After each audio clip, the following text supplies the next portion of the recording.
ಆಯೋಗಗಳಿದೆ, ಕಾಂತರಾಜು ವರದಿ ಹಂಗೆ ಪೆಂಡಿಂಗ್ ಇದೆ, ನಾಗೇಗೌಡರ ವರದಿ ಪೆಂಡಿಂಗ್ ಬಿದ್ದಿದೆ.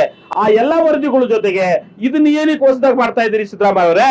ಯಾಕೆ ಅಂತ ಹೇಳಿದ್ರೆ, ಇದು ಸರ್ಕಾರದ ಹಣವನ್ನ, ಸಾರ್ವಜನಿಕರ ತೆರಿಗೆ ಹಣವನ್ನ ಪೋಲು ಮಾಡೋದಕ್ಕೋಸ್ಕರ, ಜೊತೆಗೆ ತಾನು ಎರಡನೆಯ ದೇವರಾಜ ಅರಸು ಆಗ್ಬಿಡ್ಬೇಕು ಅನ್ನುವಂತ ಉದ್ದೇಶವನ್ನ ಇಟ್ಟುಕೊಂಡು ಸಿದ್ದರಾಮಯ್ಯ ಅವರು ಇದನ್ನ ಮಾಡ್ತಾ ಇರುವಂತ ಉದ್ದೇಶ ನೇರವಾಗಿ ಎಲ್ಲರಿಗೂ ಕೂಡ ಗೊತ್ತಾಗುವಂತದ್ದು. ಯಾಕೆ ಅಂತ ಹೇಳಿದ್ರೆ, ಈಗೇನು ದೇವರಾಜ ಅರಸು ಅವರು ಕೂಡ ಒಂದಷ್ಟು ಸ್ಪೃಶ್ಯ ಸಮುದಾಯನ ಎಸ್ಟಿಗೆ ಸೇರಿಸಿದ್ರು.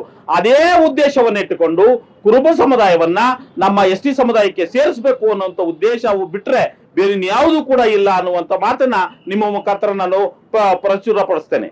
ಮೇಡಮ್, ನೀವು ಅದನ್ನು ಪಟ್ಟಿ ನೋಡಬಹುದು. 68 ಪ್ರಶ್ನೆಗಳಿದೆ. 68 ಪ್ರಶ್ನೆ ಬೆಂಗಳೂರಲ್ಲಿ ಅಪಾರ್ಟ್ಮೆಂಟ್ ಇಲ್ಲಿರೋ OBC-ಗಳಿಗೆ ಯಾರಿಗೋ ಒಬ್ಬರಿಗೆ ಕೇಳಕ್ ಹೋಗ್ತಾರೆ, ನಿಮ್ಮ ಮನೇಲಿ ಹಸುದಿಯಾ ಅಂತ ಕೇಳ್ತಾರೆ.